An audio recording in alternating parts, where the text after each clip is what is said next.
بسم اللہ الرحمن الرحیم۔ یاد رہے، کسی بھی چیز کے فضائل پڑھنے کے لیے اس کا معنی اور مفہوم سمجھنا بہت ضروری ہے۔ اسی کو مد نظر رکھتے ہوئے استغفار کے معنی قلم بند کرتی ہوں۔ استغفار کے معنی ہے اپنے گناہوں سے معافی طلب کرنا، توبہ کرنا، اور توبہ کے لیے سب سے پہلے اس گناہ کا علم ہونا، پھر اس پر نادم ہونا، اور پھر عزم ترک کرنا ضروری ہے۔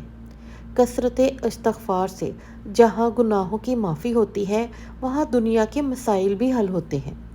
چنانچہ حضرت ابن عباس رضی اللہ عنہ سے روایت ہے کہ حضور اکرم صلی اللہ علیہ وآلہ وسلم نے ارشاد فرمایا، جو شخص استغفار میں لگا رہتا ہے، اللہ تعالیٰ اس کے لیے ہر دشواری سے نکلنے کا راستہ بنا دیتے ہیں، اور ہر فکر کو ہٹا کر کشادگی فرما دیں گے، اور اس کو ایسی جگہ سے رزق دیں گے جہاں سے اس کو دھیان بھی نہ ہوگا۔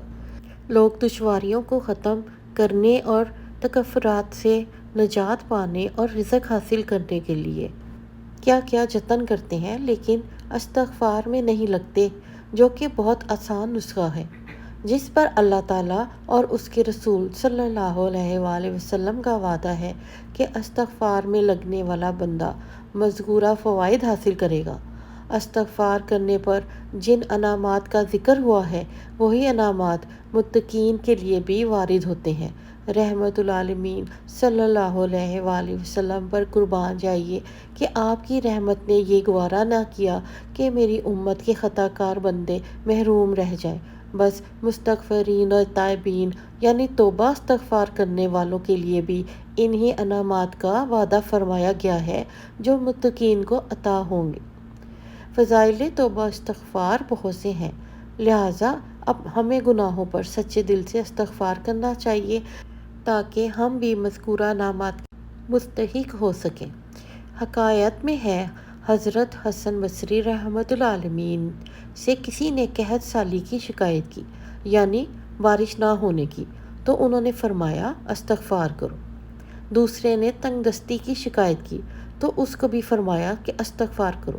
تیسرے آدمی نے اولاد نہ ہونے کی شکایت کی تو اس کو بھی فرمایا کہ استغفار کرو۔ چوتھے نے شکایت کی کہ پیداوار زمین میں کمی ہے تو اس کو بھی فرمایا کہ استغفار کرو۔ آپ نے ہر شکایت کا ایک ہی علاج تجویز فرمایا۔ سبحان اللہ، استغفار میں اتنی طاقت ہے۔ رسول اللہ صلی اللہ علیہ وآلہ وسلم سے میں نے سنا ہے کہ جو شخص مومن مردوں اور مومن عورتوں کے لیے استغفار کرے، اللہ تعالیٰ اس کے ہر مومن اور ہر مومنہ کے استغفار کے عوض ایک نیکی لکھ دے گا۔ کتنا سستا سودا ہے کہ تمام مومن مردوں اور عورتوں کے استغفار کے بدلے ایک ایک نیکی سے ہر مسلمان کے لیے کروڑوں نیکیاں جمع ہو جائیں گی۔ استغفار کے آسان صیغے: استغفر اللہ ربی من کل ذنب واتوب الیہ، رب اغفر وارحم وانت خیر الراحمین، استغفر اللہ العظیم الذی لا الہ الا هو الحی القیوم واتوب الیہ۔ اپنے گناہوں کو یاد کر کے ان میں سے کسی ایک صیغے کی روزانہ ایک تسبیح پڑھتے رہیں۔ توبہ استغفار کے ساتھ ساتھ توبہ کا بھی اہتمام ہو۔ استغفار کا مطلب گناہوں کی مغفرت چاہنا ہے۔ توبہ کرتے ہوئے اگر گناہوں کو نہیں چھوڑا تو یہ حقیقی توبہ نہیں ہوتی۔ توبہ اور استغفار جدا جدا ہوتے ہیں۔ ارشاد خداوندی ہے، گناہ بخشواؤ اپنے رب سے، پھر رجوع کرو اس کی طرف۔ اس آیت سے یہ معلوم ہوتا ہے کہ استغفار اور توبہ ایک ہی حقیقت رکھتے تو اللہ تعالیٰ دونوں کو الگ الگ بیان نہ فرماتے۔ آئیے اب کچھ استغفار کے فضائل پر روشنی ڈالنے کی کوشش کرتے ہیں۔ چنانچہ اللہ پاک نے ارشاد فرمایا ہے، اے ایمان والو، تم سب مل کر اللہ کی بارگاہ میں توبہ کرو تاکہ تم فلاح پاؤ۔ اس آیت مبارکہ سے یہ معلوم ہوتا ہے کہ استغفار ایک ایسا عمل ہے جس کے ذریعے انسان اپنے دلوں سے گناہوں کی سیاہی کو ختم کر کے اللہ کا قرب حاصل کر سکتا ہے۔ جیسا کہ روایت ہے کہ حضرت انس رضی اللہ عنہ سے روایت ہے کہ نبی رحمت صلی اللہ علیہ وآلہ وسلم کا فرمان ہے، بے شک تانبے کی طرح دلوں کو بھی زنگ لگ جاتا ہے اور اس کی جلا یعنی صفائی کرنا استغفار ہے۔ استغفار کے فضائل میں یہ بھی ہے کہ اس کی کثرت سے انسان کی پریشانیاں دور ہو جاتی ہیں اور رزق میں برکتیں نصیب ہوتی ہیں، جیسا کہ حضرت عبداللہ بن عباس سے روایت ہے کہ ایک حدیث مبارکہ میں جناب رسول صلی اللہ علیہ وآلہ وسلم نے ارشاد فرمایا، جو کوئی استغفار کو لازم پکڑے، اللہ تعالیٰ اس کے لیے ہر تنگی میں آسانی، ہر غم سے دوری کا سامان پیدا فرمائیں گے اور اس کو ایسی جگہ سے رزق نصیب فرمائیں گے جہاں سے اس کا گمان بھی نہ ہوگا۔ دوسری حدیث مبارکہ میں ارشاد فرمایا، قیامت کے روز جو شخص اپنے نامہ اعمال میں استغفار کی کثرت پائے، اس کے لیے خوشخبری ہے۔ استغفار کا عمل اللہ تعالیٰ کو بے حد محبوب ہے۔ ایک حدیث مبارکہ میں جناب نبی صلی اللہ علیہ وآلہ وسلم نے ارشاد فرمایا، جب بندہ اللہ تعالیٰ سے توبہ کرتا ہے تو اس کی توبہ سے رب کریم اس سے زیادہ راضی اور خوش ہوتے ہیں جتنا تم میں سے کوئی اس وقت خوش ہوتا ہے کہ اپنی سواری پر جنگل اور بیابان میں جا رہا ہو، اچانک وہ سواری اس سے گم ہو جائے، اس حال میں اس پر اس کا کھانا پینا بھی رکھا ہو، وہ اس کی واپسی سے مایوس ہو جائے اور ایک درخت کے سائے میں آ کر لیٹ جائے، ابھی وہ اس حال میں ہو کہ دفعتاً دیکھے کہ وہ سواری اس کے پاس کھڑی ہے، بس وہ اس کی لگام تھام لے، پھر مسرت اور شادمانی کے عالم میں یہ کہہ بیٹھے، اے اللہ تعالیٰ، آپ میرے بندے اور میں آپ کا رب، یعنی خوشی کے باعث غلط جملہ کہہ دے، نعوذ باللہ۔ جناب رسول اللہ صلی اللہ علیہ وآلہ وسلم نے اپنے مبارک عمل سے بھی امت کو استغفار کی طرف متوجہ کیا ہے۔ ایک حدیث میں ارشاد فرمایا ہے، اے لوگو، اللہ کے سامنے توبہ کرو، بے شک میں بھی دن میں 100 مرتبہ توبہ کرتا ہوں۔ حضرت عبداللہ بن عمر رضی اللہ عنہ فرماتے ہیں کہ ہم ایک مجلس میں آپ سے 100 مرتبہ استغفار کا کلمہ پڑھنا شمار کیا کرتے تھے، رب اغفر لی وتب علی انک انت التواب الرحیم۔ بعض لوگ یہ کہتے سنائی دیتے ہیں کہ ہم توبہ کے باوجود گناہوں سے باز نہیں آ رہے، تو پھر ایسی توبہ اور استغفار کا کیا فائدہ؟ حالانکہ حدیث مبارکہ میں جناب رسول اللہ صلی اللہ علیہ وآلہ وسلم نے ارشاد فرمایا، جو شخص استغفار کرتا ہے اسے گناہ پر اصرار کرنے والا نہیں سمجھا جائے گا، اگرچہ دن میں 70 مرتبہ وہ اس گناہ کا ارتکاب کیوں نہ کرے۔ مذکورہ حدیث مبارکہ کی تشریح میں حضرت علماء کرام فرماتے ہیں، گناہ پر اصرار کرنے والا وہ ہے جو استغفار نہ کرے اور گناہ پر شرمندہ نہ ہو۔ ابن الملک فرماتے ہیں، جو کوئی معصیت و گناہ کا کام کرے اور اس کے بعد استغفار کر لے اور اظہار ندامت سے کام لے، وہ برائی سے اصرار کرنے پر نکل گیا۔ گناہوں پر شرمسار ہونا، اپنی لغزش کا اقرار کرنا اور اپنے جرم کا اعتراف کرنا وہ مبارک اور بابرکت عمل ہے جس کا توڑ شیطان کے پاس نہیں ہے۔ امام اوزاعی فرماتے ہیں کہ ابلیس نے اپنے چیلوں سے کہا، تم انسانوں کو کس طرح گمراہ کرتے ہو؟ وہ کہنے لگے، ہم ہر طریقے اور ہر حربے سے انہیں گمراہ کرتے ہیں۔ ابلیس نے جواب دیا، میں نے کہا، کیا استغفار کے بارے میں بھی تم نے کبھی انہیں گمراہ کیا ہے؟ یہ سن کر ابلیسی جواب دینے لگے، استغفار تو وہ عمل ہے جو توحید باری تعالیٰ کے ساتھ جڑا ہوا ہے، اس پر ہمارا زور کیسے چل سکتا ہے؟ ابلیس نے کہا، میں انسانوں کے درمیان ایسی چیز پھیلاؤں کہ جس پر انہیں استغفار کرنے کی نوبت نہیں آئے گی۔ امام اوزاعی فرماتے ہیں، شیطان نے انسانوں میں خواہشات اور تمناؤں کو پھیلا دیا ہے جسے کوئی گناہ ہی نہیں سمجھتا اور اس پر استغفار بھی نہیں کرتا۔ حضرت ابو سعید خدری رضی اللہ عنہ کی روایت ہے کہ جناب نبی صلی اللہ علیہ وآلہ وسلم نے ارشاد فرمایا، بے شک شیطان نے حق تعالیٰ سے کہا تھا کہ اے میرے رب، تیری عزت کی قسم، میں ہمیشہ تیرے بندوں کو گمراہ کرتا رہوں گا اور جب تک ان کی روحیں ان کے جسموں میں موجود رہیں گی۔ جواب میں اللہ رب العزت نے جواب دیا تھا کہ میری عزت کی قسم، میرے جلال کی قسم، میرے بلند مرتبے کی قسم، جب تک میرے بندے مجھ سے مغفرت طلب کرتے رہیں گے میں انہیں معاف کرتا رہوں گا۔ آخر میں سمجھنے کی بات یہ ہے کہ توبہ کی 3 شرائط ہیں۔ اول، آدمی گناہ سے فی الفور باز آ جائے۔ دوم، اپنے کیے پر نادم ہو۔ تیسرے نمبر پر آئندہ اس گناہ کو نہ کرنے کا پختہ ارادہ کر لے۔ اگر مذکورہ باتوں میں سے ایک بھی کم ہو تو یہ نامکمل رہے گی۔ یہ شرائط اس وقت ہیں جب معیشت کا تعلق بندے اور رب کے درمیان ہو۔ اگر وہ گناہ کسی انسانوں سے بھی متعلق ہے تو اس میں چوتھی شرط یہ ہے کہ صاحب حق کو اس کا حق لوٹا دیا جائے۔ اللہ تعالیٰ ہمیں کثرت استغفار کی توفیق عطا فرمائے، آمین۔ انسان میں شر کی طاقتیں دو ہیں، ایک انسانی نفس، یہ اندرونی ہے، دوسرا شیطان، یہ بیرونی طاقت ہے۔ یہ دونوں طاقتیں انسان کو گناہوں کی طرف لے جاتی ہیں۔ اس لیے اس دنیا میں رہتے ہوئے ہر انسان کو کچھ نہ کچھ غلطیاں اور گناہ صادر ہو جاتے ہیں، کیونکہ انسان خطا کا پتلا ہے، سوائے انبیاء کرام کے کہ وہ معصوم ہوتے ہیں، ان سے کوئی گناہ صادر نہیں ہوتا۔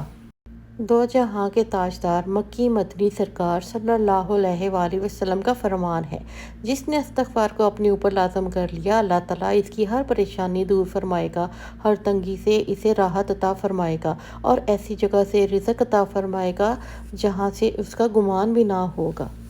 استغفار ایک ایسی بہترین نیکی اور عبادت ہے جس کے ذریعے مسلمان اپنے نامہ اعمال کو مضبوط کر سکتا ہے، اللہ پاک سے مغفرت طلب کر کے جنت کا حقدار بن سکتا ہے۔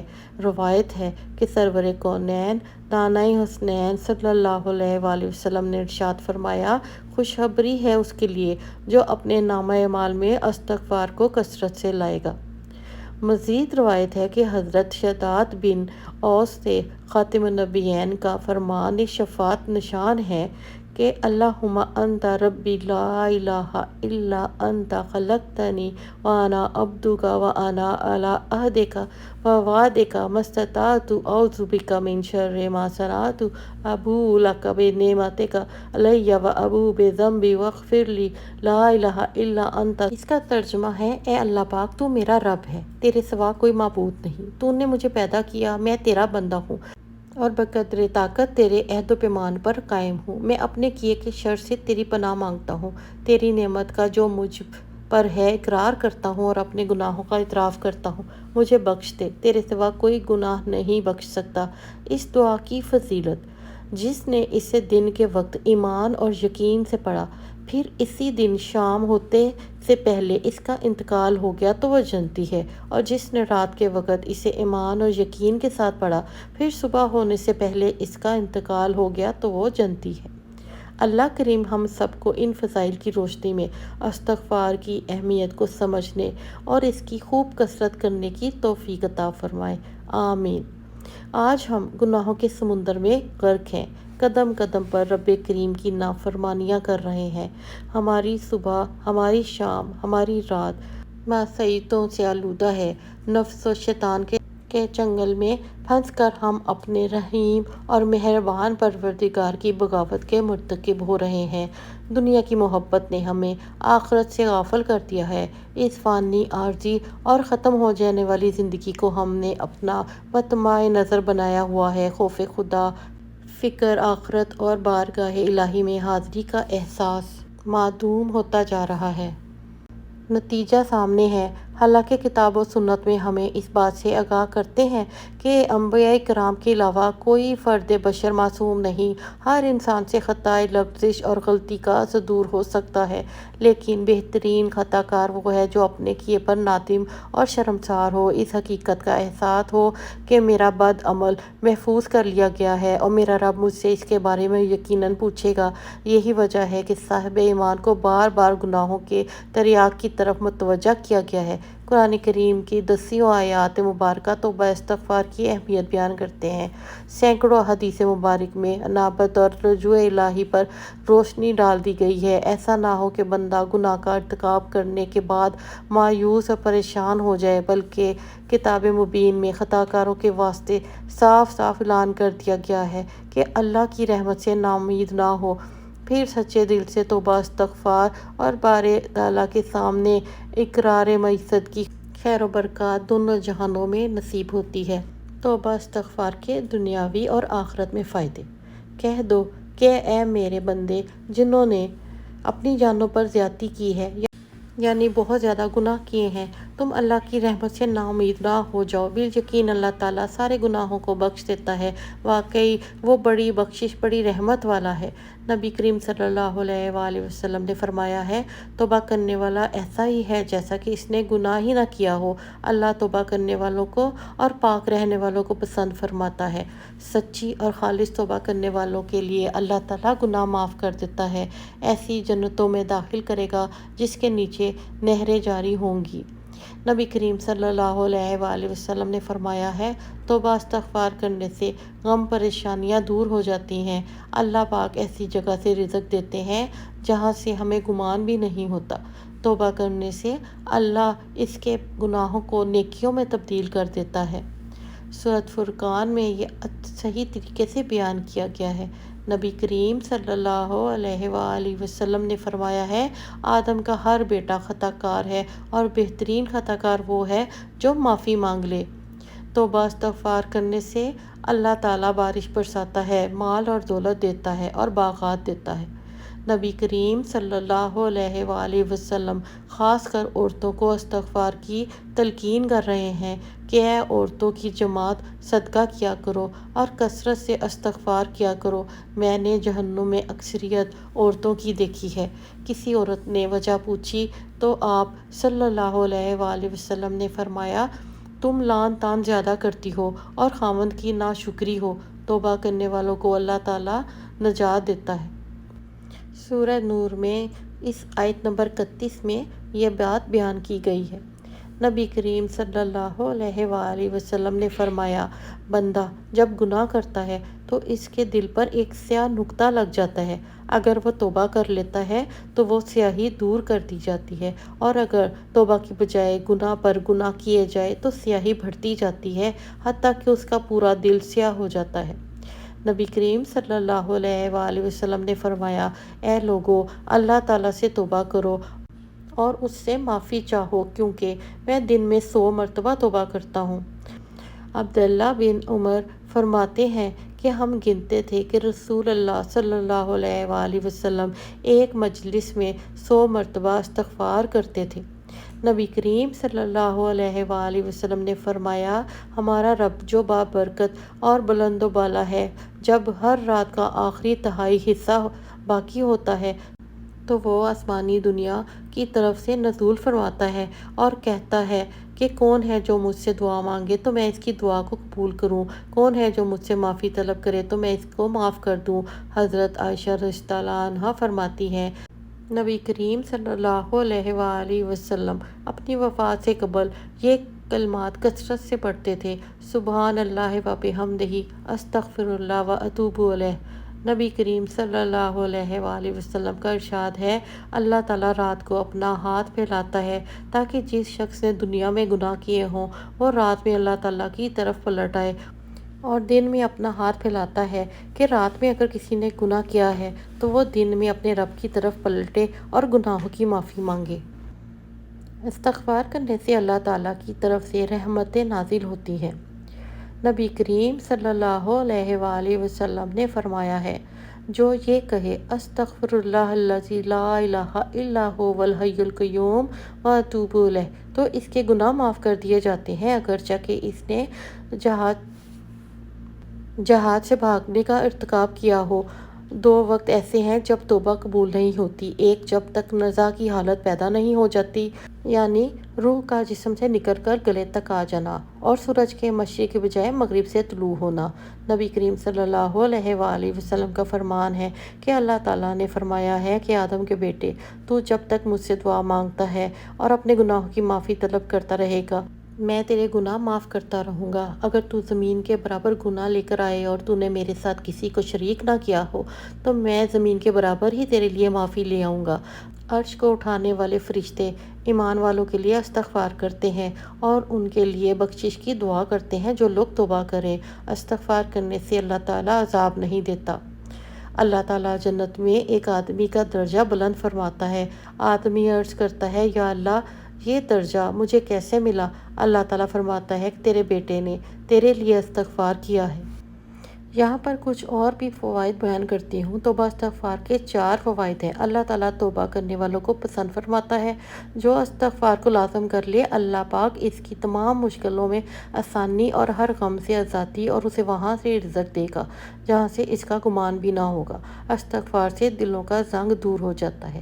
جب بندہ اپنے گناہوں سے توبہ کرتا ہے تو اللہ کریم لکھنے والے فرشتوں کو اس کے گناہ بھلا دیتے ہیں۔ اسی طرح اس کے اعضاء یعنی ہاتھ پاؤں کو بھی بھلا دیتے ہیں اور زمین سے اس کے نشان بھی مٹا دیتے ہیں، یہاں تک کہ قیامت کے دن جب وہ اللہ پاک سے ملے گا تو اللہ پاک کی طرف سے اس کے گناہ پر کوئی گواہ نہ ہوگا۔ کئی پریشانیوں کا ایک ہی وظیفہ ہے۔ حضرت سیدنا حسن بصری کے پاس ایک شخص آیا اور اس نے خشک سالی کی شکایت کی۔ آپ رحمۃ اللہ علیہ نے اسے استغفار کا حکم دیا۔ دوسرا شخص آیا، اسے تنگ دستی کی شکایت کی تو اس سے بھی یہی حکم فرمایا۔ پھر تیسرا شخص آیا، اس نے اولاد نہ ہونے کی شکایت کی تو اس کو بھی یہی فرمایا کہ استغفار کر۔ چوتھا شخص آیا، اس نے اپنی زمین کی پیداوار کم ہونے کی شکایت کی تو اس کو بھی یہی فرمایا۔ حضرت ربیع بن سبی رحمۃ اللہ علیہ حاضر تھے۔ انہوں نے عرض کیا، آپ کے پاس چند لوگ آئے، انہوں نے مختلف حاجتیں پیش کی، آپ نے سب کو ایک ہی جواب دیا کہ استغفار کرو، تو آپ نے فرمایا ان کے سامنے یہ آیات پڑھے جن میں استغفار کو بارش، مال، اولاد اور باغات کے عطا ہونے کا سبب فرمایا ہے۔ یہاں پر ترجمہ بیان کرتے ہیں، تو میں نے کہا اپنے رب سے معافی مانگو، بے شک وہ بڑا معاف کرنے والا ہے، تم پر شراٹے کا میغ بھیجے گا اور مال اور بیٹوں سے تمہاری مدد کرے گا اور تمہارے لیے باغ بنا دے گا اور تمہارے لیے نہریں بنائے گا۔ اللہ سے استغفار کرنے سے جہاں اللہ ہمارے گناہوں کو معاف کرتا ہے، استغفار کا ورد کرنے سے جہاں مسلمانوں پر اللہ تعالیٰ رحم فرماتے ہیں، یہ وظیفہ مسلمانوں کے لیے کثرت مال، نیک اولاد کا وسیلہ بنتا ہے۔ استغفار کرنے سے ہماری دعاؤں کو شرف قبولیت عطا ہوتا ہے۔ قرآن مجید میں اللہ تعالیٰ کا ارشاد ہے کہ اللہ استغفار کرنے والوں پر رحم کی بارش کرتا ہے اور ان کی طاقت میں اضافہ فرماتا ہے۔ اللہ رب العزت قرآن مجید میں ایک جگہ فرماتے ہیں، اور میں نوح علیہ السلام نے اپنی قوم سے کہا، اپنے رب سے اپنے گناہ بخشواؤ اور معافی مانگو، وہ یقیناً بڑا بخشنے والا ہے۔ وہ تم پر آسمان کو خوب برساتا ہوا چھوڑ دے گا اور تمہیں خوب بے دربے مال اور اولاد میں ترقی دے گا اور تمہیں باغات دے گا اور تمہارے لیے نہریں نکال دے گا۔ استغفر اللہ اللہ کی خوشنودی کا سب سے بڑا ذریعہ ہے۔ ایک حدیث مبارکہ میں ہے، اللہ پاک توبہ کرنے والے بندے سے اس شخص سے بھی زیادہ خوش ہوتے ہیں جس نے اپنا گمشدہ اونٹ پا لیا ہو۔ ہماری ویڈیو پسند آئی ہو تو لائک، سبسکرائب ضرور کریں۔ اللہ پاک امت مسلمہ کی بخشش فرمائے، آمین۔ دعاؤں میں یاد رکھیں۔ کمنٹ باکس میں استغفر اللہ لکھنا نہ بھولیں۔ شکریہ۔